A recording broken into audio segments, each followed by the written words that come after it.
On this week's show, we look at the properties that Samuel Leeds has purchased in 2018. We meet a guy who, after attending Samuel's 3-day event with little money, went on to absolutely knock it out of the park. And in the news, we discuss the increase in rent in student accommodation.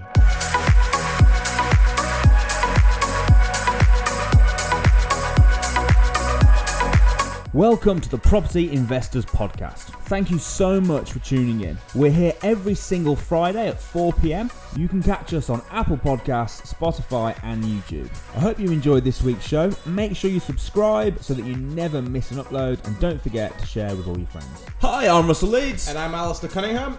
And what have you been up to this week, my friend? Well, we had a Christmas party. And that was yesterday. It was last night. Yeah. It was awesome, wasn't it? It was very good, very good. Having a fun fair at a Christmas party is pretty cool. So, pretty but cool. it was our staff Christmas party. So was it about 20 people? Yeah, 20 people there, and it was the NEC, but the room was amazing, wasn't it? it was well set out. You know, I think it was very well set out.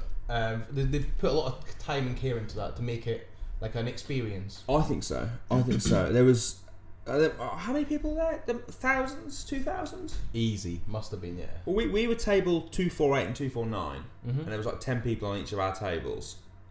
Yeah. So like, There's 2.5. and there was more tables. Yeah, there was a lot of people, but it was basically, it's the NEC. If you haven't been to the NEC, massive exhibition arena, and they had like Christmas trees inside, and They really went to town. They had circus acts, like acrobatics going around the ceiling. The food was great. They had a free bar.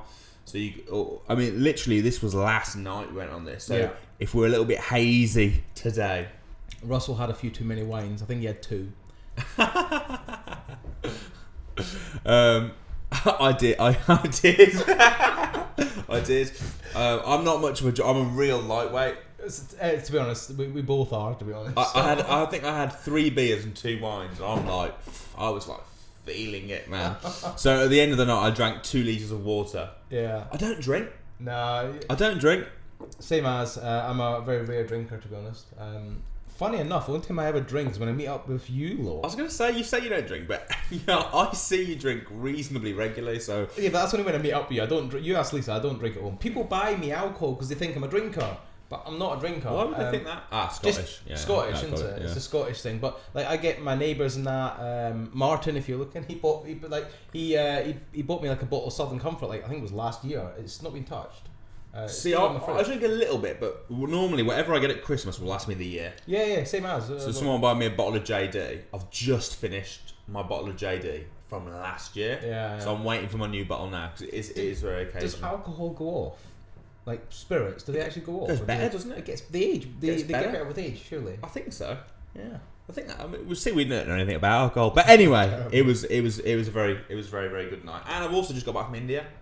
How was that? India was. I'm so amazing. Excited to hear about how you got on in India. To be honest, because well, I'm not really. Alistair's going to go. He's going to go. You're going to do the same thing, aren't you? Yeah.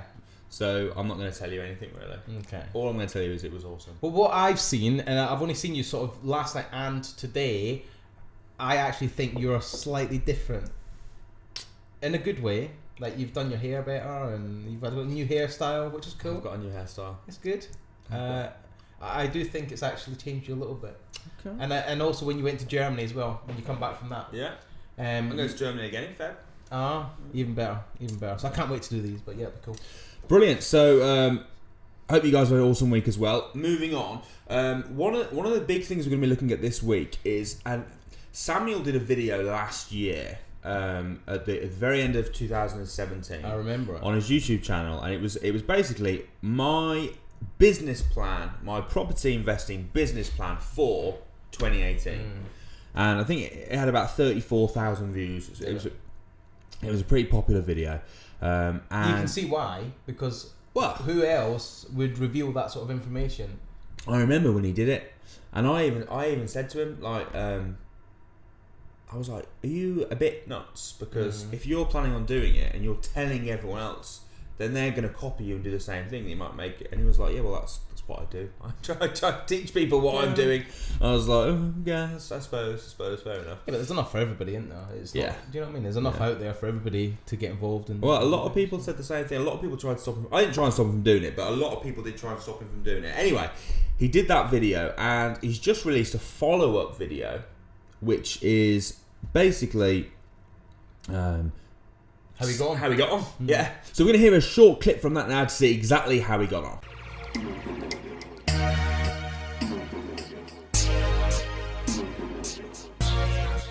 What's up guys, Samuel Leeds here, and you may have watched last year, 12 months ago, I did a video, and I've never known anyone do a video like this. It was one of my most popular YouTube videos where I revealed my 2018 property investing business plan. And I told everybody exactly what, where, when, how much I was going to be buying my own properties for in my own personal portfolio. So I thought it'd be really cool to do a part 2 to that video.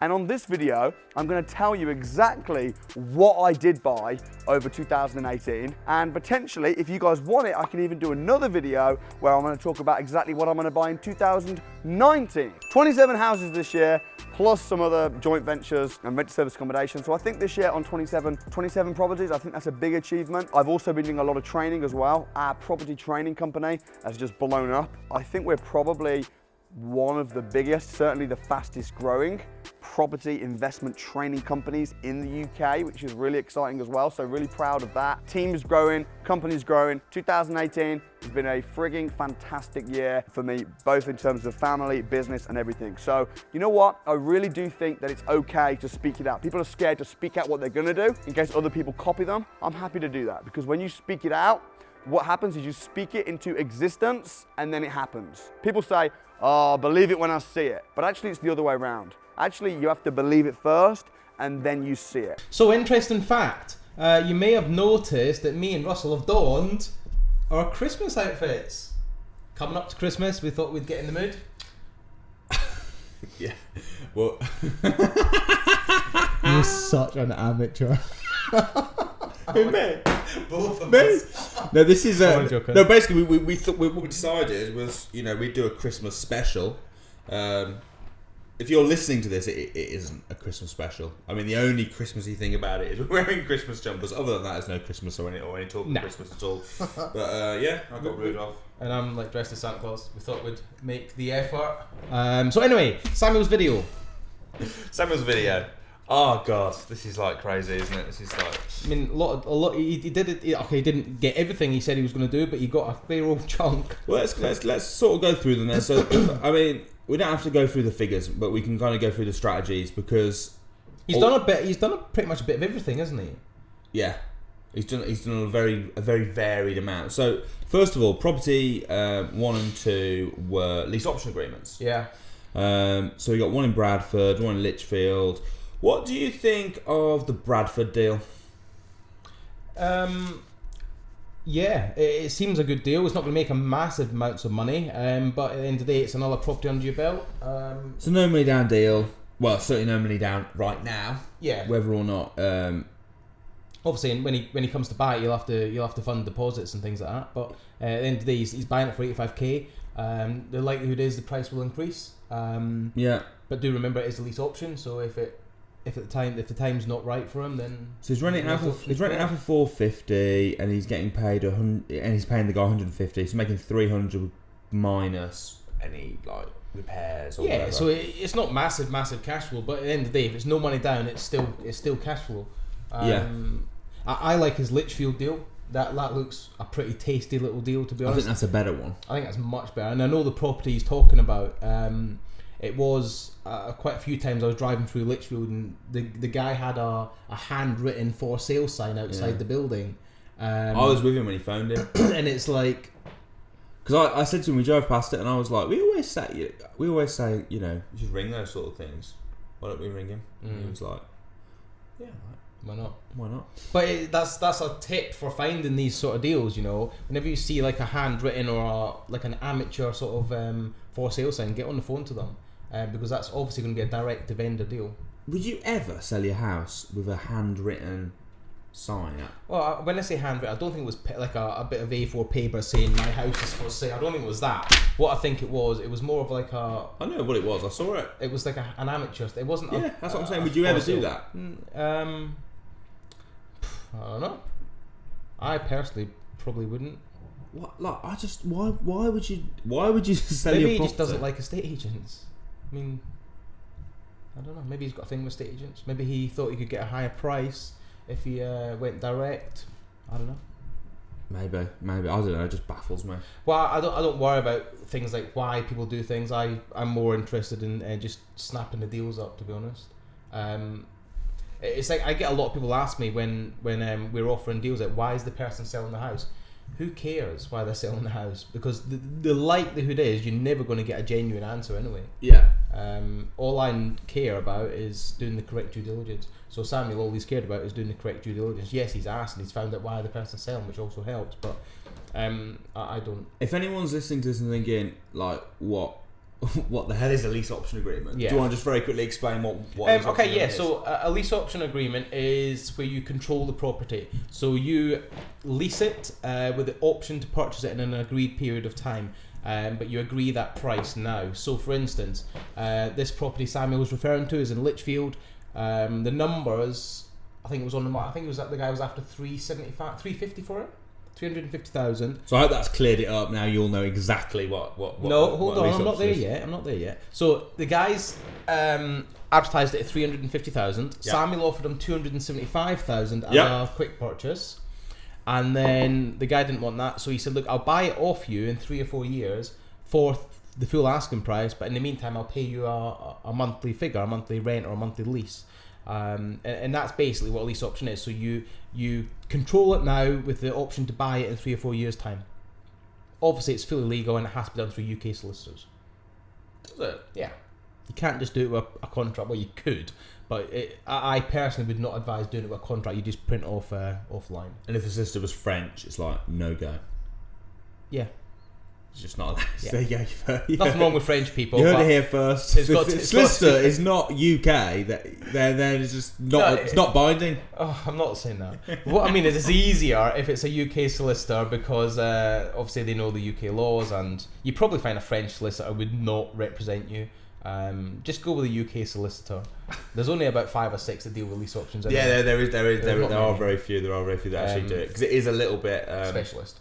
Yeah, it's a specialist. So that's lease options. So you've got 2 lease options, which is great because it's a way of buying a property without having to use any money. You will need money down the line. Yeah. What I like about the Lichfield one in particular is that because the cash flow is so good. You could literally put that cash flow aside and use the cash flow from the actual house to buy the house. So if he's renting out $2,500 a month, it's costing him £500 a month lease. Say his running costs are what, seven, maybe 6. He's making £1,000 a month profit. Clear. He's definitely at least £1,000 a month. Easy. So that's 12k per year. I'd say £1,500. Okay, but let's be conservative. Yeah. 12 grand a year.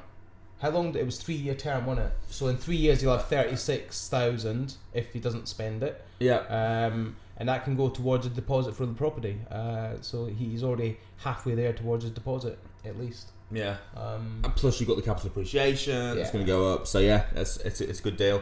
Right. So it's interesting though that Samuel also bought a couple of HMOs, and he practices what he preaches. So buy HMOs in sort of cheaper areas such as Middlesbrough.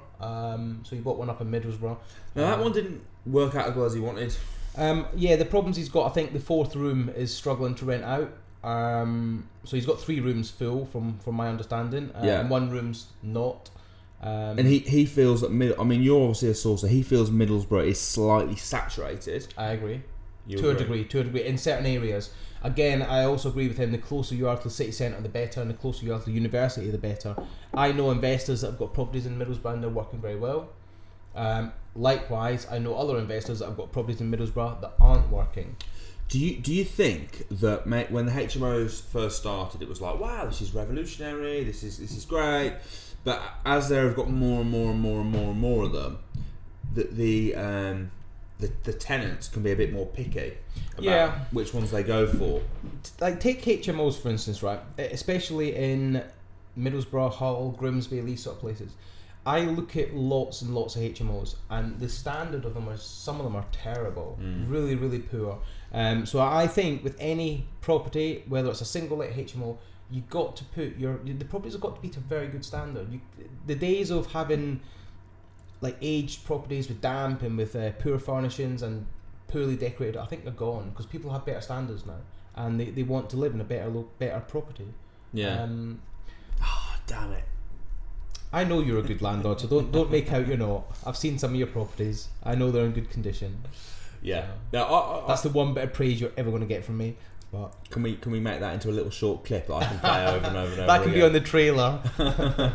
No, seriously, I've seen a lot of Samuel's and Russell's properties, and likewise my properties. They're all done to an exceptionally high standard. Yeah, but even if it's not working maybe quite as well as it was, it's still getting 20-25% ROI because the purchase price was low.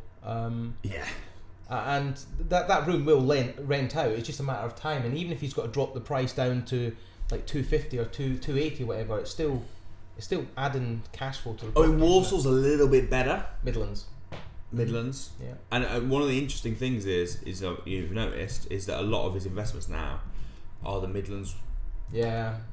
I'm finding increasingly a lot of investors that come onto Better Source, they're only looking in the Midlands. So it's a big. What's that? Because it used to be up north, didn't it? Yeah. So why is that?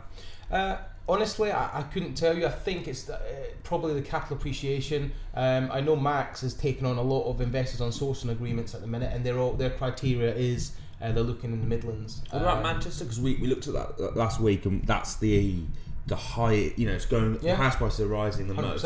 Yeah, 100%. Manchester's good. I've actually got quite a few deals coming through in Manchester in the next couple of weeks, all up and running HMOs. Yeah. And the vendors are just looking to sell. But yeah, Manchester's good. I think the places like Middlesbrough, Hull, things like that, they're still great places to invest, but you've got to invest in the right location. You've got to have due diligence and ensure that like the HMO managers you've got on board are with you. Yeah. I do see quite a few investors just buy somewhere because it's cheap, and then they hope to rent it out as a HMO, but if it's in the wrong location, it will never rent out. Yeah. It will never rent out. So you need to be backing everything you do up with proof from HMO managers. Yeah. I believe anyway. Awesome.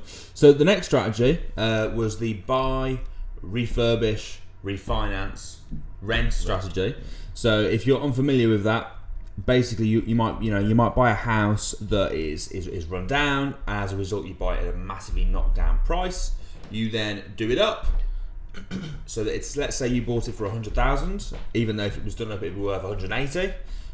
You spend £30,000 making it beautiful or nice, and then you can refinance it at £180,000. Yeah. Pull out a big chunk of your money, or if not all your money.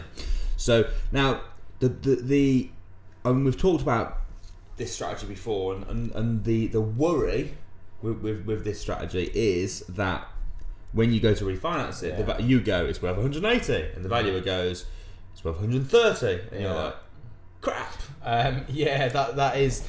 I think we've spoke about this before.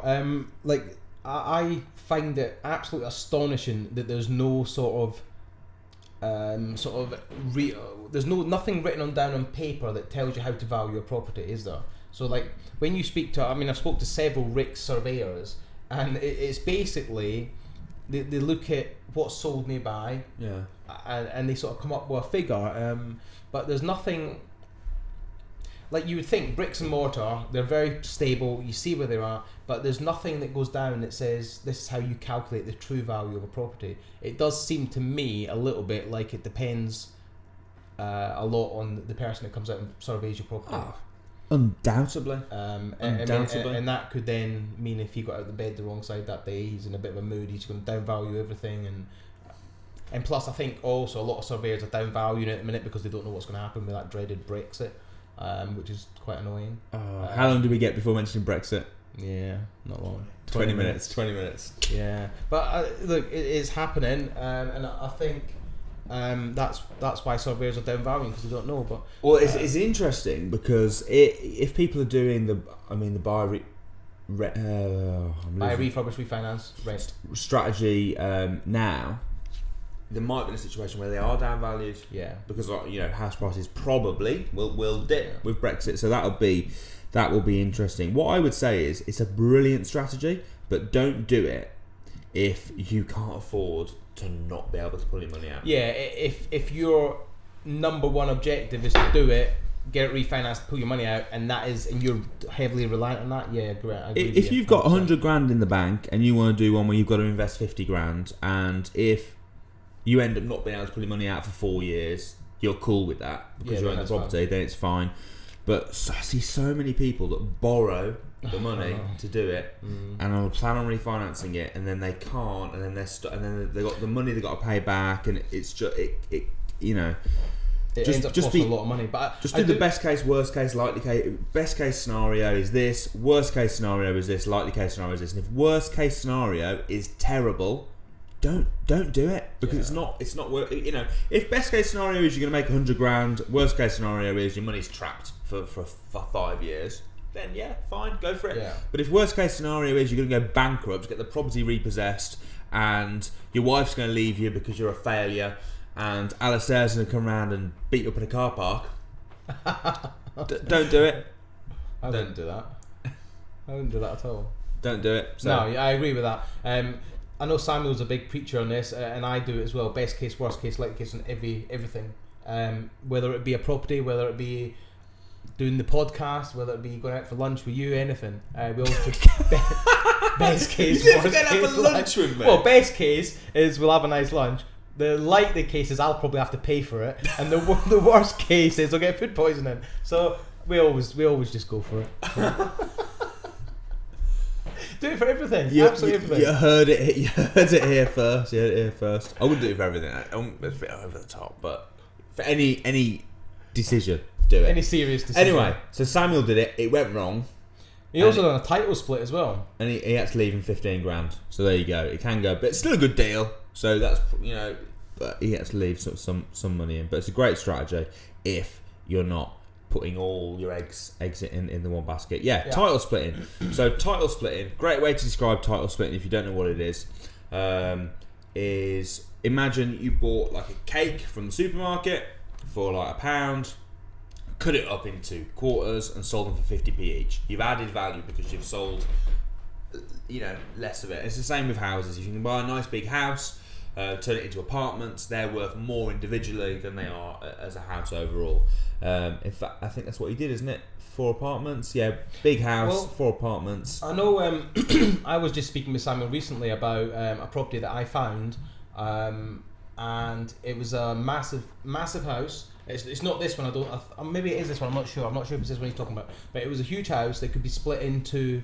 Actually, I think it is. That was 4 planning. That was 4 properties. But it was 4 apartments inside, and then there would be one like very very small sort of studio flat, which we would just be renting out at sort of £80 a week as a sort of a studio apartment, and that was in a good location. Now this one, I don't think it is the same one, but this one I was talking about there was quite a few structural issues with the property, so the costings were a bit. It meant the cushion was not big enough, so. Because the refurb cost would have been a bit too high. Okay. Due to there was a few structural issues, so that one didn't go ahead. Through, yeah, but so I'm not sure if that's the same one he's referring to. It won't, because it's the one he's actually bought. Oh, has he actually bought it? Okay, yeah. That's fine. So yeah. he's actively looking, isn't he? He's always looking at these sort of deals. And what you brought there is a good point, though. Some people, sometimes it seems like a good deal, but there's that underlying issues, and some people are so desperate to make a deal work that they will just you see it and you think, oh, that's gonna be an amazing deal, and you just go for it and you got your blinkers on and just going straight ahead, and sometimes you need to look back and go no and pull out. The thing is, it's very easy when you're in that situation to get emotionally tied to these sort of things, because you want to do it, you want to get the deal. Especially positive people, because see, for me, I'm a little bit that way, because I'm quite positive. I like to look at the best, and I like to ignore the negatives, and I'm just like, I'm focused and I want to go for it. And negative people probably don't have the same problem. They're probably loving it and putting in all the problems. Yeah, because they'll see the problems first. yeah. But I don't. I'm like, no, there's not. It's gonna work. It's gonna be fine. But sometimes you have got to pull out. and know when to pull out. I've got a deal at the moment, which I think I'm probably going to pull out. I was really annoyed, mate. How was it? Yeah, but and I'm trying to make it work. And I'm like, yeah, but you don't win all of them, do you? This is the I think property is a bit of a game.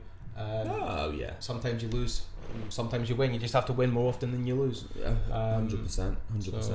So that's title splitting. Property 8. What was property 8? Apartments That in was the seaside apartment town. in Western Supermare. Which again is kind of like service accommodation. Yeah. Like a holiday let. Which is Good great. right. Yeah. I know I spoke to Samuel about that. It's, I believe that one's going quite well. Yeah. Good. Got it for a decent price. A lot more than he wanted to pay 85. Paid 117. Wow. So he paid. Was it on the market for it? What was it on the market for? Do we know? I think it was on the market for about 130. Oh, okay. So he still got it cheaper than what it was advertised. Oh yeah, but his goal when he set this was to pay about 85. But obviously it's actually a lot more than that. Still good ROI though, so great job. Now number 9, he didn't do. Was that the auction prop? He was going to try and buy one, then flip it to an auction. Yeah. To a load of London investors or something like that. Yeah. He just didn't do it. He apologises. Sorry guys, he didn't do it. Yeah, well, kind of a business plan is this. Yeah, but it's good to fail. I've always said that. It's good to fail. He's a living testament of that. Yeah, it is. I'm actually, I believe that very much so. If you're not prepared to fail, then no, it's true. It's true. Auction properties. We bought that one together. That was. I think that was actually your doing, wasn't it? It was my doing. You need to take a lot of credit for that. That was your find. My find. You found it. I went to the auction. It was in the country. You guys have all heard about Samuel's castle, Ribsford House. Ribsford House. So I mean that's obviously been in the news and stuff. That was it. I'm interested. Where did you actually find that? Was it advertised online, or did you read about it, or how? It was a specialist website. Okay. Specialist website called specifically for properties called rightmove.co.uk. Oh, I've never heard of that. No, it's and that was on Rightmove, was it? Yeah. It's quite underground. I have. I shouldn't really be giving away these golden nuggets. But if you're into property, check it out. Right, not with a W, move.co.uk. Yeah, it's just on Rightmove. I have actually been looking on Rightmove for this sort of stuff, and there is more on there. Yeah. More castles. There's one in Northamptonshire. Is that? Yeah. You're gonna live in it? Can't afford it. How much is it? Price on application, so that means it's too expensive. Yeah, but you can kind of tell. I think I might be wrong, right? But because what they do is they list them in order of how much the price is. Yeah, so you'd be like 2 million, 1.7 million. Price on application 1.5 million. So you know it's somewhere in between there. If it ends in 1 million, I can't afford it at the minute. Well, it starts with 1 million. Yeah. If the number is 1.5 million. It's out my budget at present. Okay. Send it over to me. I'll have a look at it. If you want to see the castle, blah. So we'll put a link in the bottom. So if you want to have a look at the castle, there's we've done a lot of that. Did you just say blah? You meant if you want to see the castle, blah. Is that what you said? I'm gonna say no, but obviously this is filmed, so I'm sure if you said I did, I say blah, Nick? He doesn't know. He wasn't listening. He's on his phone. Yeah. No. Yeah, it's cool, man. I can't wait to actually go to the castle and see it. Have you never been? No, you've not invited me yet. Well, you have invited me. You've just never ever. You keep saying I'll take you down there one day, but so we'll go down and have a look. I'll take you down there one day. Yeah, one day. And that's actually going to be splitting them into lots. Yeah, that's. Do you know? That's such a good deal for you guys. For anybody really, but for you guys, going to be splitting it up into little apartments. That's the deal that you raised finance for, didn't? Yeah. Wasn't it? Yeah. That was a crazy deal. There's a lot of info on that deal. Crazy deal. Crazy deal. Well, a lot of effort went into it as well, and that nearly fell through at the last minute, didn't it? Yeah. Like you're talking hours to spare before it was about to fall through, and you guys pulled it out of the bag. So yeah. Thank you. Hats off to you. And so that actually was so many strategies. I know he's put it down as auction, which it was, but it's auction, it's service accommodation, it's title splitting, it's buy, refurbish, refinance, it's raising finance, it's all the strategies rolled into one deal, which is the beauty of understanding all the different strategies. 100%. So there's one thing thinking, HMOs, I love HMOs, that's the way to go, or I really like, service accommodation. I want to stick to service accommodation. But if you can understand the different strategies and you can combine them and then goes from sort of like your 20%, 30% ROI. You can take it to massive. Well, sky's the limit. That's something I've always said. Whenever you go to any property, you shouldn't have one specific strategy in mind, like how you're going to purchase it. The only way we could have improved it if we put it on a lease option. Yeah, which we tried. I know. But yeah, that's true. But that comes back down to education. It comes back down to knowing all these different strategies and how to implement them, and going into any property deal with an open mind. I truly believe that, and speaking to the vendors, speaking to the owners, and seeing how they want to progress and what they really want out of the deal. But just quickly before you move on from the castle, obviously it was an auction property. We've already earlier discussed about people buying with emotions. Auction house is could be an emotional place, and it is in the sense of that you're a man, that you don't want to be outbid by somebody. So how did you contain yourself? Because you had your number in your head. You weren't going to go above it. Do you want me to tell you what happened? Yeah, please. Okay. So we go into the auction house, and when we arrived, we actually got there late. I was worried that we might have missed it because we got stuck in traffic on the way. And it was literally, you couldn't even get in. Was it that busy? Rammed. Wow. Absolutely rammed. Right, so I was sort of like making my way over, and ours was like lot 7 or something, and they were on like lot 5. And I was like, oh, phew. So we're okay. We haven't missed it. So I'm going to people, are you bidding? And they were like, oh, well, not right. I'm like, can I get through, because I'm actually planning on bidding here. I'm pushing my way past everyone. So I get into the main room, and Ribswood House comes up, and the bidding starts. I think it started at about 400,000, and then it's like 410, 420, 430, 440, and suddenly at about 500,000, everyone started dropping out, because obviously it's quite a lot to spend on it, but also there's a hell of a lot of refurb to do. So, and it was literally just me and this other guy, and it was painfully slow because it was going up in tens. Normally they go up like higher, increments, so it was like 510. He's like, 520. 510 him, 540 me, 550 him, 560 me, and it was just literally went like that all the way up to 790. And I'm like, my heart is like pound, because I really want it, and like 800 is my cut off, and I'm like, my heart was pounding. Also, like, I want to beat this dick. Who's outbidding me every single time, and I'm like, oh. So he bid 790, and I thought, obviously my cut off now, this is my last one, it's 800. And I thought, what about if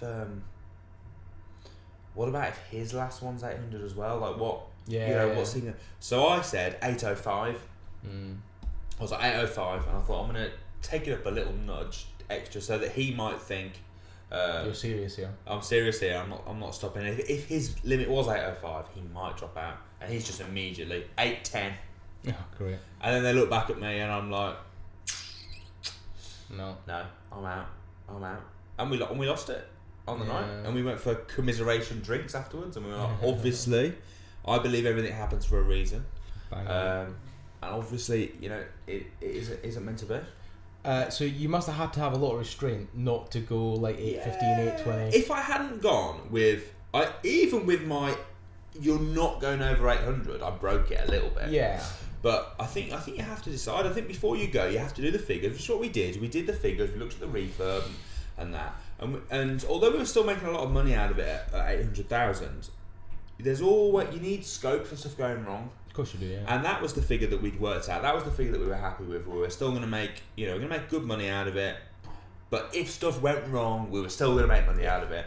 So, you could look at it and go, because I think at the time we were thinking we'd probably make about $1 million out of it at that. So you could think, well, why not go up and just make 800,000? Yeah. Or why not go up and just make 600,000?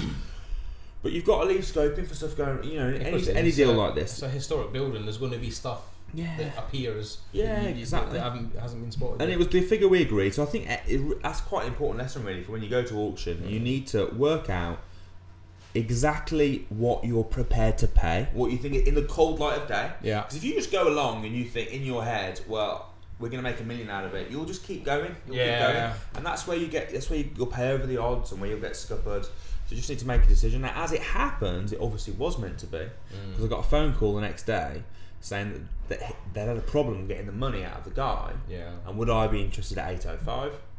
And I said no. I was like, my top was 800. I said I got emotional on the day. I'm not going above 800. Yeah. And they were like, but do you know what? Where this is my skepticism coming out. I had the same skeptical. Like, this guy, was he there just to push the price up? Same because thing. Originally your bid was what, 500. Yeah. So was that really, like, if he wasn't bidding, you would have got it for 5. Was there any reserve on it? Was there a reserve on the deal? And it wasn't disclosed. Okay, but my point being is, you could have got that potentially if it was only you and him. Yeah. And then you two started bidding, you could have got that for 500-600 grand. I know. So maybe that was the intention all along. Maybe he's a friend of the owner. That's why I don't like auctions, because I don't trust anybody. Yeah, same thing crossed my mind as well, and then I just thought, you know, it is what it is. Look, at the end of the day, guys, it's a fantastic deal. You guys have got an awesome property there. Which is, I think, it's another reason why it's important to have what you're happy with. Yeah. Because I can look at it in the cold light of day now and go, yeah, that's possible. Yeah. That's possible, but I'm happy to pay 800 for it. Good. And I've paid 800 for it, so. It's going to be a massive success, and I really cannot wait to see it. I can't wait for it to get started, man. Well, not get started off the work side, but properly get started. Yeah, get underway. Because I know you've had a lot of problems with, like, just because of its historic grade 2 star and all that jazz. Yeah. No, it's been good. It's not a 5-minute process. No. Are you going into the next one? This last one, service. Yeah, so just go into that now. It's just because this cuts off after half an hour. It was on like 29 and a half minutes. So.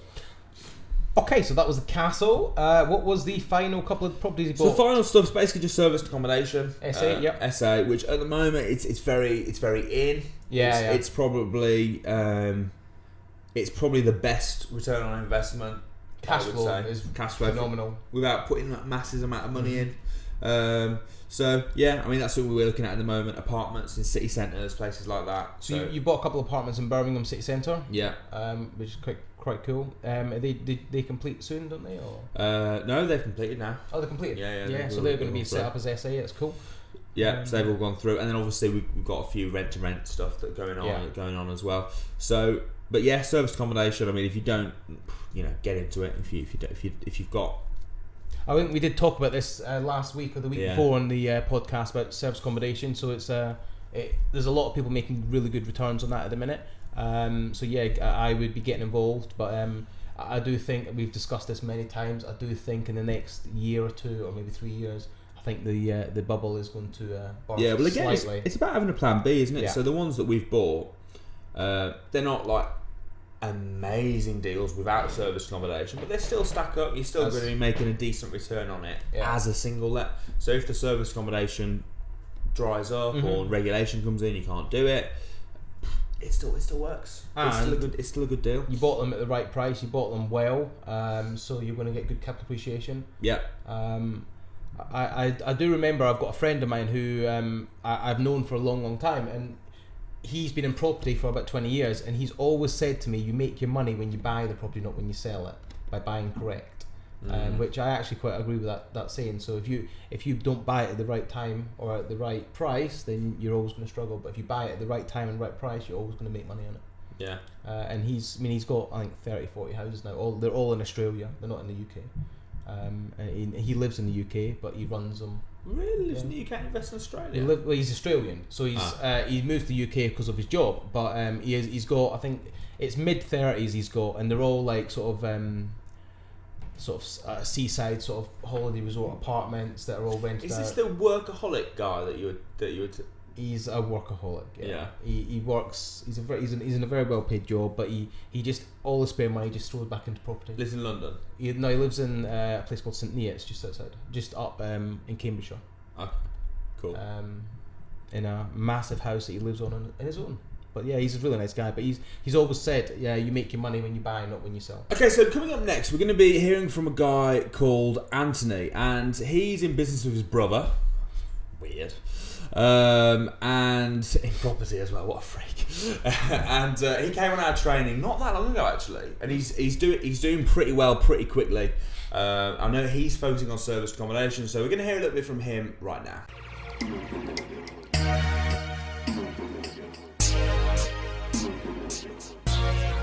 So you finished the crash course, you've got, you've had a couple of days of training.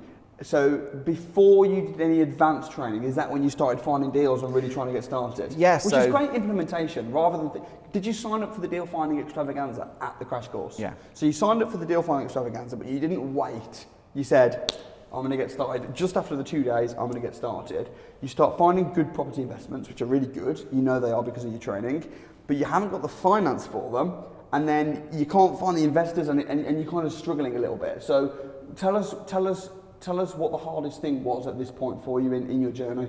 The hardest thing is to keep going. I mean, it's very easy to wake up one morning and think, I'm not going to drive 2 hours to go and view these 7 properties that I've booked, or I'm not going to do this today. Maybe I won't make some phone calls and I'll go shopping today and things like that. But for me, this is what we were going to do going forward. We wanted to build great houses, build great properties, for people to live in. And you're still working full time in retail? Yeah, so I was doing, this 2 days a week, and I've been doing it 2 days a week since. Yeah. So again, each one of them days off, it's very easy to go, actually, do you know what? I'll have a day off today. Yeah. But no, I try to work 7 days through. I try to make time for my partner, so we've got time. So you've worked really hard. Yeah. So when you came to the deal finding extravaganza, which for anyone that doesn't know is a more advanced training whereby you actually have more one-on-one time with coaches and stuff to find deals, show them what you've done. Yeah. It's more advanced. What then happened? Because I remember on the deal finding extravaganza, I remember you were doing really well and you were finding really good deals, but then on the second day, I believe it was, you came and your car had written off? Yeah, I had an accident on the motorway on the way to the deal finding extravaganza in the morning. Completely wrote off my car. Managed to get safely to the services, thank God, no one was injured. And called my mum and I was like, look, I need to get to this training course. Can you come and pick me up? So I just abandoned the car at this point. She brought me to the deal finding extravaganza. And again, like I said, it wasn't something that was going to stop me. I was going to keep going. But I remember when you got back and you told me what happened and you said, I've just written my car off. It's going to cost me, like £1,000 or something to fix. It's really annoying. And you didn't have savings or... No money, You had no money at all. And you were wanting to get into property. And the big problem was you were thinking, I haven't got any money. And now you've written your car off. And you kept your head in the game. And you kept focused. Of course, anyone's going to be disappointed and feel a bit bummed out. But you said, I remember having a conversation. You said, I'm not going to let that stop me. I'm going to keep focused and I'm going to do this. So what then happened? So the deal finding extravaganza really changed my perspective on property, because we'd had all this hardship with trying to find investors. And I remember you saying to me, you're focusing on the wrong things right now. I get that you want to build a long-term wealth and long-term portfolio, but at this moment in time, you need to look for the quick wins, which is cash flow, which will build you that brand with people and it'll help you to joint venture with people. Because what I said to you is, you were looking to build long-term wealth. Yeah. But you weren't particularly loving your job. Yeah. No. And you didn't have any money. Yeah. And I remember saying exactly that to you. I said, you need to get out of your job and you need to get in with people and build your brand and then get the cash flow going. Yeah. Because capital appreciation is great, but it doesn't pay the bills. No, it doesn't. No. And then once you've got some cash flow, then you can then start building your portfolio up. And after that happened, then what was next? So we took everything that we learned on the DFE and went running with rent to rent. Why don't you just mention the challenge? Because at the end of the DFE, everyone has to set a 2-week challenge. So tell us about that. So at the end of the DFE, me and my brother are always like, let's go for this full force. It's always 110 or it's not worth doing it. And I said, right, I'm going to view 40 properties in 2 weeks. I'm going to make 20 phone calls looking for serviced accommodation, rent-to-rent deals, and I'm going to send out 40, 50 letters to HMO landlords to see if I can, help them with their properties or look to rent-to-rent deals. Yeah. And I remember you're like, so who wants to share what they're going to do? And I was like, yeah, I'll share. And you're like, you won't do that. You won't view that many properties. So I took that as a challenge. I even said, if you view 40 houses in the next 2 weeks, I will give you a cheque for £1,000, which will pay for your car. Pretty much. And I said that because I knew you wouldn't do it. but what I also knew was that if you tried to do it, you might view 20. Yeah. And I knew that if you viewed 20 houses, you would make more money viewing 20 houses off your own back, maybe by selling deals or whatever it might be, that with the knowledge that you'd also had, then you would make them £1,000. Yeah. So after that challenge was set, tell me, how many houses did you do? Did you do 40? No. How many did you do? 32. 32! That's pretty good. I mean, that's 32. I thought you might do 20 max. So 32 houses in 2 weeks is incredible. Yeah. Tell us your experience of viewing those 32 houses. Were these houses, was it a case of just viewing any old house, or were they picked specifically because they were a certain type of house? No, so again, we looked for ones that met the 20% return on investment requirement that we looked at. Because we knew that from an investor's point of view, if that's who we were going to target to get this money, that the deal had to stack up and work. So we looked at two types of properties, ones that we could buy, do some work on it and refinance, and then it still achieved a 20% ROI. And then we also looked at ones that were ready to go, bit of paint, bit of furnishings, and also hit the 20% ROI. Amazing. And you were finding these properties online, online agents. You were going on Gumtree quite a lot, Open Rent, all the different sites online, some on market, some off market. Is that right? Yeah.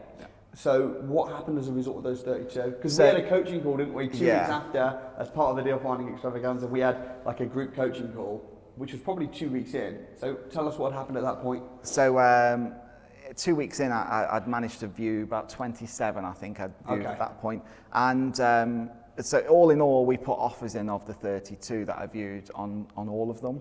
But 9 of them had sold prior to me putting offers in, so we managed to get offers on 23 of them. That says something about the market though. If 9 of them had sold that fast. I mean, some of them, before I'd even finished the viewing, somebody had an offer accepted. That's literally how crazy they turned around. Interesting, because where were you looking at these properties? So we were looking sort of Warrington, Wigan, Crewe area. Crewe's very much on the up, and you're living in Crewe. Yeah. So you were literally viewing houses close to your home as well, which is good if you can do that. Okay, so carry on. Then what happened? So we put offers in on the 23 and had 21 no's. We had 2 accepts, which was great because they were below market value. We were confident that these deals were great. And you'd done all your due diligence. You'd done your market research. You'd valued the house by looking at all the sold houses in the street. You were confident that you'd got 2 genuine below market value deals. But there was a problem, right? Yeah. What was the problem? Money. So at this point, we thought we'd become compliant sources prior to this, so we thought, right, we'll try and source these deals on. The one was really good, and we thought we want this for ourselves. You know, we want this to be the first house in our portfolio. So we were scrambling around looking for investors, looking to try and raise the money for this one house. The one we managed to source on along with another sourcing agent, because we tried to source it through our own list of investors. So it's very challenging when you haven't got the brand, and what people are looking to do is they just ask lots of questions because they're unsure of you, they're unsure whether the deal's going to stack up. And it's lots of time wasted when you're on the cusp of things because you've put this offer in, it's been accepted, and you've almost got a countdown of time now before you've got to close the deal. Because you've had an offer accepted. Of a landlord or a motivated seller who said, yes, I want to do that. And then you've got to go and find someone to buy it. But what you did, which was very clever, because you had no brand, you didn't have a big list of investors, you hadn't had time to build that up, you found someone that had, and then you co-deal sourced the property. So how much profit did you make from passing that on? You didn't even find an investor, you just found the deal, passed it on. How much profit did you make from that? So we made £1,000 on that. Okay, which is £1,000, at least it's going to cover all your time and expenses of viewing all the houses. And that's the same amount as I said I would have given you if you did 40, so you've made it. So that's fantastic. So you're £1,000 up. What about the other house that you had? What happened with that one? So the other house we managed to raise the finance. Wow. So you raised the finance. How did you raise the finance? With great difficulty. I'm sensing it's been an uphill struggle, but you're smashing it because you're implementing and you're putting the work in. We spoke to, so we were trying to obviously be creative with the finance and use money that was gifted and things like that through an investor. And we spoke to 3 mortgage brokers in order to try and get the deal through with how we wanted it to. So obviously we managed to raise the money. We're obviously going to pay for the refurbishment ourselves, my brother and I. How are you going to pay for that? credit cards and things like that, because we know that when we refinance out on the end, we'll be able to pull that money back down. So you borrowed money from what, like a family member, a friend? It was an investor that Where did you meet them? So obviously through networking events, through obviously we put some videos up to explain what we're doing. And where did you learn to do all these things? All through yourself. Which is awesome. Which is great, because you know the amount of people that then now approach me and say, "Oh, I've seen your videos on YouTube." And I'm like, "Oh, that's great." I mean, even being on this video now, Winners on a Wednesday, you're gonna massively increase your personal brand. But you're only on this channel now because you've done some really, really good stuff, and it snowballs. Your hardest deal is always which one? Your first one, and then the second one is a bit easier, and the third one's a bit easier. So you made £1,000, which was really hard, and then you managed to raise some finance by putting yourself out there and following the steps that we taught you about how to raise finance. How much money did you have to raise? So for this one, we raised just under £20,000. And what was the arrangement? Are you paying a fixed return on investment? Are you going to give them a slice of the deal? What did you do? So what we'll do is we'll give 10% return on investment on the money. For how long? For as long as we need the money. So this is the great thing about it, because it means that when we refinance the deal, if something has gone wrong and for some reason we don't refinance out at the price we thought we were going to refinance the house at, we might leave 4 or 5 grand of their money in, but still be able to pay them that 10%. And which is very, very clever. And it's also very good that you've planned for the worst. You're not, because when you're doing buy, refurbish, refinance, yes, you can pull all of your money out. You can, but there's no guarantees. Exactly. Because sometimes it doesn't always work like that. Sometimes the refurb costs more than you thought, the builders take longer, the valuation comes in lower than you hoped, and sometimes valuers are lawyering to themselves, and it's like, but look, that one sold for this, but ultimately they make the decision. So it's a very viable strategy. You can pull all or most of your money out, but what you've done, which is really clever, is you've said, but I'm not gonna let myself become financially crippled if that doesn't happen. I'm gonna prepare for the worst. And best case is amazing, worst case is okay, and likely case is very, very good, which is fantastic. So that's great. So you've now got one buy-to-let property, which is going to be making you some cash flow presumably. Yep. How much will you be making off that one? So on this one, we'll be making £322 cash flow. So if we have to take out, it's 32% ROI on this one. Then if we take out 10%, we'll still make a decent chunk off it. And you've put in zero money? Pretty much, yeah. So, because it was all done with an investor's money, and even the refurb was done off loans and credit cards and things like that. Talk about the difference between, just briefly, in case anyone's thinking, oh my gosh, credit cards.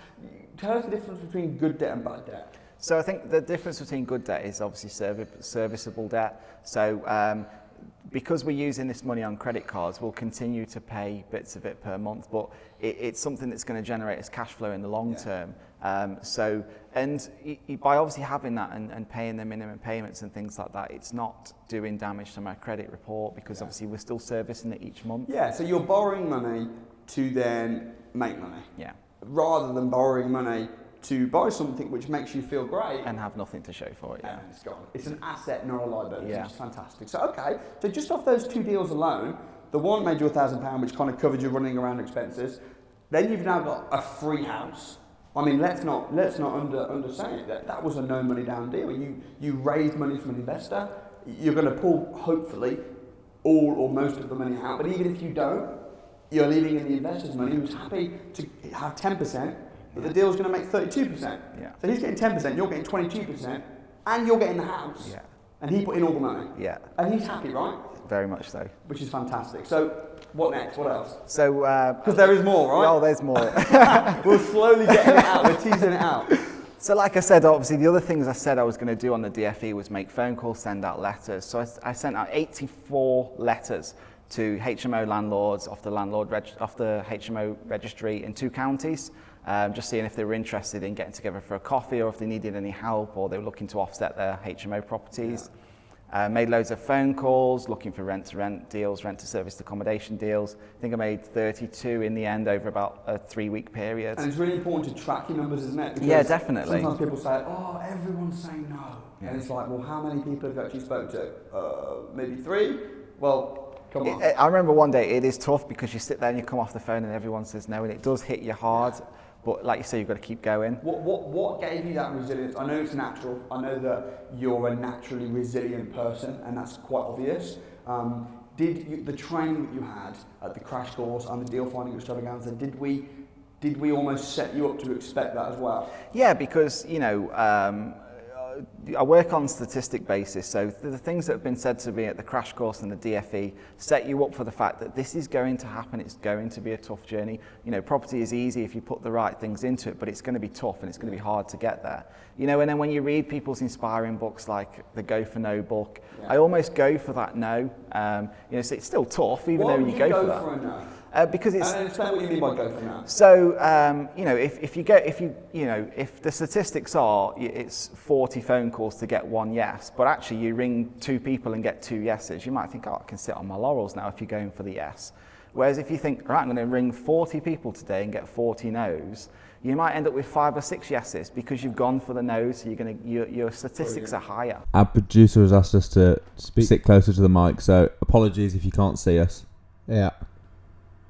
It's good though, because they can't see our faces. Is that good enough for you, Nick? Thumbs up. Well, he's eating a Mars bar. Yeah. What I love about it now is it's so natural. Yeah, it just looks so cool, doesn't it? It's so natural. Nick, it's love you, man, but we're gonna have to sit back. Yeah. So, Anthony John, what do we think, man? What do I think, Anthony John? I think he's a doer. Yeah, he's massively an action taker. One thing I'll say about Anthony, he came to the crash course. Yep. He then signed up to the DFE and he came along to that. Yep. Day 1, he was really going to town. He was doing what he had to do and getting involved. Day 2, he actually had a car crash on the way up. I remember that. His car got written off. Yeah. He's got a little, I'm sure it was an Audi. It got written off by a lorry and coming up the motorway to the event, and he still made it. It didn't let that stop him. He still made it. He came up. He got involved, and he done what he had to do. And I remember thinking, you had a bit of a crash in your lorry that day as well, didn't you? Yeah, you went into the back of this little crappy Audi. Hit some little Audi on the motorway. But yeah, I remember thinking, if somebody can write their car off in the morning and still arrive on time, that to me shows commitment. Because a lot of people would have just said, you know what, I'm going to go home because they've written the car off, whatever. But anyway, he came, he found deals, he went out, he secured some deals as well. Now, he actually secured a couple of he secured a lot of viewings for rent-to-rent SA, service accommodation apartments. And I don't know the exact timescale, but I'm sure within the first week or 2, he actually secured that and signed one of them up. Well, we do a conference call 2 weeks afterwards. Yeah. And he'd already got some deals in the bag by then. I know, and he's a serious action taker. I believe he's in business with his brother Chris. Anthony's a really good guy, really, really good guy. He's since joined the academy because he saw it does actually work. That he saw that if you just implement what you get taught on the DFE and never use your own money again, it does actually. This isn't made up stuff, guys. This is stuff that if you implement it will work, and Anthony John is a testament for that. He learnt, he done, and he secured, and he's since joined the academy. And I tell you what, you watch that guy in 12 months to 18 months, he'll be flying. Yeah, I know he's since gone on to do a few more deals as well. Since the recording. Since the recording, I saw a video of him the other day. They were going around a massive house. I believe it was in Sheffield. Oh yeah, I saw that. He's looking at doing. I saw that on Facebook. Yeah, it was huge. Very rundown. Very rundown. No electric. He was in there with his light on his phone, trying to see around and things like that. It reminded me of the house they live in on Fight Club. I've never seen Fight Club, sorry. Look at that face of disgust. Fight Club what is that? Is that a series or is that a film? The producers just shook his head and hung his head, thinking I'm like seriously, what is that? A film or a series? Oh, sorry. You're gonna leave. It's one thing not having watched it, but not even know what it is. Are you serious? 100%, man. I don't watch that much. What is that? A film or a series? It's a film. Oh, okay, I'll watch it. It's like an old film. I thought. Is it? Yeah. Why? Because it's old. Seriously. No, I'll watch it. Who's in it? Brad Pitt. Who? No, I know who Brad Pitt is. No, I've not watched it, but I will watch it. There's a very famous actor in it though. Who's the other actor in it? Sorry? Is that a bit of a man crush I just heard there, Mr. Producer? All you need is Brad Pitt. That's what he just said. I'm wondering if this is going to get cut from the main show now. No. If we keep talking, he can't cut it.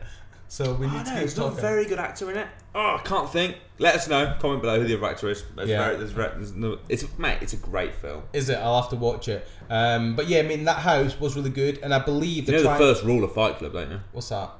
No, you don't. I don't know it now. But anyway, back to like property and stop talking about films. That apartment and not apartment, that property is really nice. It's got, you can tell it's going to be a really good house. I believe they're trying to buy it on some sort of buy, refurbish, refinance sort of deal. And I believe he's doing his numbers at the minute. But again, hats off to the guy. He's a proper action taker. There's a lot of people out there that will learn all this stuff, and they seem to have this belief that it's just going to land on their lap. Yeah.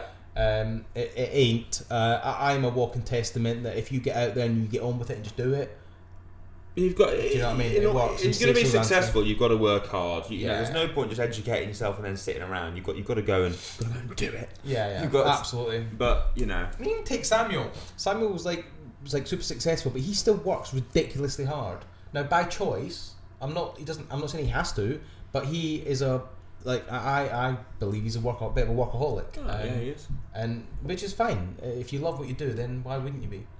Yeah. I'm a workaholic, and I know you are. Not so sure about Nick. Just joking, man. Just joking. But anyway, Anthony, fantastic guy, mate. Fantastic, really is fantastic. He is a good guy, and I think he's an asset to the academy as well. He's a complete asset. Yeah, there you go. Enough praise for Anthony now. It's our time for this.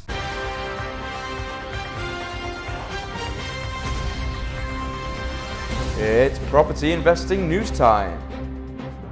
Okay, so one of the articles I noticed in the news this week was that the average price of student accommodation in the UK has jumped by nearly a third in the last 6 years. Yeah. Does that surprise you? No. So there you go. Doesn't surprise me. You heard it here first. But why? Why is that? Why is it? Well, the increase has been driven by the standard of the accommodation has steadily shifted up market. Yeah. Research by the student housing charity Unipol and the National Union of Students found. Probably read that slightly wrong, but that's what they found. Oh, I was waiting for a punchline. Well, do you know something? One of the reasons me and Lisa always wanted to get into property was student accommodation. Years ago, Lisa used to visit her sister who lived in Coventry, and she was staying in a student accommodation property in Coventry, and it was a bit of a dive. It was a bit of a dump. So we've always thought that if you can provide really high-end student accommodation, you'll be able to charge good money for it. Because I don't know if it's a national sort of set figure for universities, but I believe students have to pay about, I think it's between 120 and 140 a week for student digs. Well, I think they're spending more than they used to, because according to this, the average rental used to take up 58% of their student loan. Okay. And that was just like 2011. Whereas now it's 73% of the student loans. They're spending a lot more money on the accommodation. It showed that the top end of the market, studio flats, used to just be like 4% of the market, whereas now it's 9%. Okay. So basically, well, people want better things. They want en suites. Yeah. They want, which is kind of links to what we were talking about earlier. Yeah. With the HMO market. I think it's the same. I think it's the exact same. Who wants to live in a dump? Who wants to live in a house that's got damp and has got old carpets and paint that was done 10 years ago? Yeah. Nobody. Take my property in Wolverhampton, my lease option HMO. That was the guy that owned it. He was getting £800 a month for that property in total. I agreed on lease option terms, which he's happy with. I am now, and he was really concerned that I wouldn't be able to rent out for any more. We're getting £1,580 a month for that. So you've doubled. I've nearly doubled what he was getting. And why have I got that? Why have I got double for that? Because I refurbed the property. I put new carpets down. I painted the whole house. I sorted the kitchen out. I put new tiles in the kitchen. I put new taps. I got rid of all the rusty taps. And who tiled it? I did, believe it or not. Because I wanted to do it. I wanted to do it all myself, just because I'm type. Tight, yes. Because I'm tight, and because I wanted it done quickly, that's why, and I couldn't get people in to do it quick enough, and I wanted it done quickly, so we just got on with it, done It's it. got impressive though. He's obviously pretty handy. I wouldn't know how to tile. Yeah, I mean, it's okay. It's not the best job in the world, but do you know what? It's Maybe I would then if I did a bad job. No, it's not a bad job. It's just there's a few little corners cut, but only some of the cuts are not perfect. Who cares? It's 100% better than it was. Maybe 100%. If you'd tile properly, you'd get more. Maybe, but I wouldn't get more. Come on, man. I've doubled what he was getting. And the tenants that are in there are happy because the property is in very good condition. It's got all brand new furniture, very high end. Now, if, let's just say you had to go and live in a HMO or you chose to temporarily, if Anna kicked you out or something like that, you wouldn't want to live in a dive, would you? No. I know you'd go and rent a mansion somewhere or something like that, but this hypothetically just say that you would rent a HMO. You wouldn't want to live in a dive. You'd want to live in a nice, clean, presentable place, surely. I wouldn't rule out living in a HMO. No, but it would be a nice one if you did. Yeah. Yeah, it's not going to be one that's got mouldy ceilings and dirty old furniture, would it? No. Huh? And you'll pay more for a nice accommodation. Actually, I would rule it out. Would you live in a HMO? Really? Really, you'd live in a HMO? No. I wouldn't live in a HMO. The reason being is I don't get on very well with many other people, and I find a lot. You've probably noticed that coming across. I find people annoy me so much sometimes, and I've become a very direct person, and I'll happily tell them that in a nice, controlled manner. But if somebody irritates me, I would have done that. I'd have loved to have lived in a HMO with friends and that when I was about 18, 19. That would have been amazing. Yeah, I'd have loved it. But I just feel like I'm a bit past that now. Yeah. I mean, you're far past it. Me, I've never lived in a HMO, but I would not live in a HMO. No, I wouldn't live in a HMO because do you know what? I'd rather I would. If something, I would just live in a house. I would just rather live in a house, to be honest. But do you know what? It's not for my. It's not. I'm not in that marketplace. So no. But would you have enjoyed it when you were student age? You wouldn't, would you? See, I'd have loved it then. I'd have loved it if I'd have had friends and that. I think it'd be amazing. I would. I've got kids and stuff now. It'd just be inappropriate. Yeah, I would live in a HMO when I was younger if it was with 4 friends. If it was with a couple of friends that I was friends with. But you'd make friends. No. I wouldn't just go and live in one with random people. But you'd become friends with them, or become enemies even more with them, because people have weird living habits, mate. Honestly, they do. You speak to any HMO management company. You're a student. You're 18.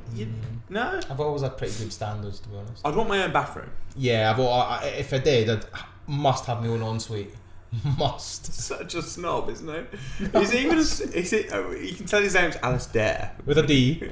Even when you're a student, I mean, I can understand now. You're married, you've got kids. It's inappropriate for you to go and live in a HMO, but when you're 18, 19, you're such a snob. You're such a snob. I would have lived in a HMO if I knew the people beforehand and we were good friends and I knew what their habits were like. If they were messy... Let me ask you a question. Would anyone here want to live in a house with him? No. And do you know what? I don't mind. It doesn't bother me. You will not offend me, believe me. Yeah. And please comment below. Just say, yes, I would like to live in a house with Alistair, or no, please God, kill me. I'd rather die than live in a house with Alistair. That's good, man. I don't mind that. I'm a very clean person, very tidy person, so most people would like that. But honestly, you speak to any HMO manager, and one of the biggest problems they come across is housemates arguing with each other and having disputes over who's going to put the wheelie bin out that week and who's going to tidy up and who's going to do that and who's going to hoover. So that's why. Oh, there's dogs somewhere. Just had somebody barking. Bit inappropriate. Okay, so anyway, back to the article. Well, that was kind of it. It was just saying that the student accommodation, that the prices has gone up massively. Yeah. Mainly because they're expecting more. They want more. I agree with that. But so, do you think then that maybe the future of HMOs is luxury HMOs? Yeah, massively. Massively. I think all these landlords that are stuck in the olden days. Maybe en suites, like almost like a studio apartment. I do. In a house share. Absolutely, yeah. I think perhaps 4 bedrooms. If you can do like a mini-mo, like a 4-bed multi-let, I think that will. Because that's not what we do, is it? No. We don't. We've got HMOs, but they're not all en suite. No, they're not. But I do think the future of HMOs is much high end. It's higher end.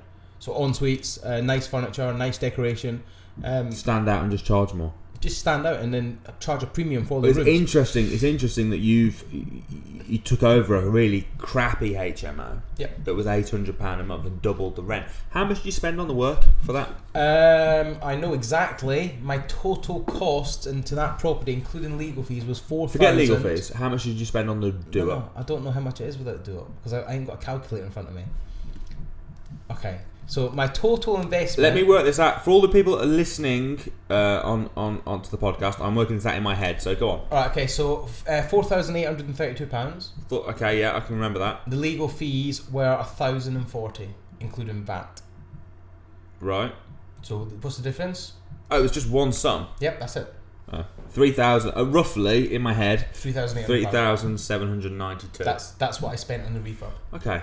And then I leased the furniture, so the furniture cost me about £80 a month. Okay, but you're making an extra £800 a month. Yes. Okay, so you're making really an extra £720 a month. Yeah. Because you got your furniture, and then for that you spent £3,792. Yeah. It's pretty good ROI, isn't it? It's phenomenal. So, absolutely phenomenal ROI. So it's definitely worth 100%. spending the money and doing it high end. I'm not with my property isn't let to students in Wolverhampton. It's let to working professionals. So yeah, if you let to students, Used to be students, didn't it? Used to be students. Why did you not stick with students? I was open to it. I didn't mind, but I went with a letting agent in Wolverhampton, and I said, look, either go with students or working professionals, one or the other. Don't mix. Because if I went with students, I obviously get zero council tax. Don't have to pay council tax. So I literally, the first tenant that moved in was a working professional, so I said, right, that's it, we'll go working professionals. And we rejected the students that came along. So. And you filled it within a month, didn't you? 7 weeks. It was 7 weeks. Which the first tenant moved in about 3 weeks, and then it was just one tenant for a couple of weeks, and then 2 and 3 moved in within the space of a week, and then the fourth one moved in about a week and a half ago. About 3 weeks ago. Cool. So 7 weeks at all total. Yeah. That's not bad. Yeah, it's not bad. It's not bad at all. Okay, interesting, and especially if you guys are interested in not service accommodation. Got it on the brain. Student accommodation. Yeah, students. It's going up, and if you're already doing students, it might be worth doing what Alastair did, redoing it, putting your prices up. Yeah, I would always be looking at making sure you've got high end properties. Always. There's less of them as well, isn't there? There's a lot less competition. If you just flick through spareroom.co.uk, you'll see that you're seeing your competition, and look at some of the rooms. They look so dingy. And also another great tip is when you do your adverts on spareroom.co.uk or wherever you're advertising, get a professional photographer to do the photographs, such as Nick, because you need professional photography. Do not just do it on your dingy old phone or whatever, especially Samsungs, they've got rubbish cameras. But do it properly, get a professional photographer. They won't cost a lot of money, a couple £100 for some nice photographs, and you can get good wide angle shots of the rooms, high quality. Awesome. Well, guys, thanks very, very much for tuning in. Don't forget to subscribe. Have a very Merry Christmas from myself and Alastair. Yeah. And we look forward to seeing you next week. Remember, we're back every single Friday at 4 o'clock, so we will see you next week. Have a great Christmas. Take care. Have a good Christmas, guys. See you next year. No, it's actually not going to be next year. It's going to be about 28th, is it? So it's still this year. Okay, see the end of the year, but still have a Merry Christmas. We will see you next year as well. Why don't you say that? Why don't you say see you next year as well as next week? So have a great Christmas, guys. See you next year as well as next Friday. See you later, guys.